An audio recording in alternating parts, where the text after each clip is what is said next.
Nankana Sahib rescue double 122 Nankana Sahib के corona virus से बचाव के लिए जिला ननकाना साहिब में क्लोरीन स्प्रे किया गया। District emergency officer Mohammad Akram बिनवार ने खिताब करते हुए कहा, कोरोना वायरस से बचाव के लिए इनफरादी जिम्मेदारी दरअसल इज्तिमाई तहफ़्फ़ुज़ की ज़मानत साबित होगी। शहरी बाहर घूमने के बजाय घरों में रहें और हुकूमती इदारों के साथ ताउन करें।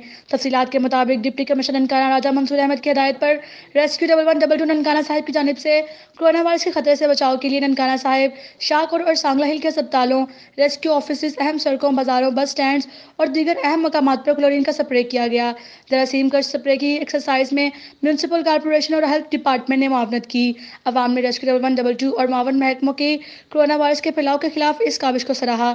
District emergency officer Mohammad Akram बिनवार ने अवाम से अपील की है कि वो सरकारी अहकामात की पाबंदी करते हुए घरों तक महदूद रहें, खुद और घर वालों को मोहलिक वायरस से बचाने के लिए हुकूमती कोशिशों को कामयाब करने में अपना किरदार अदा करें।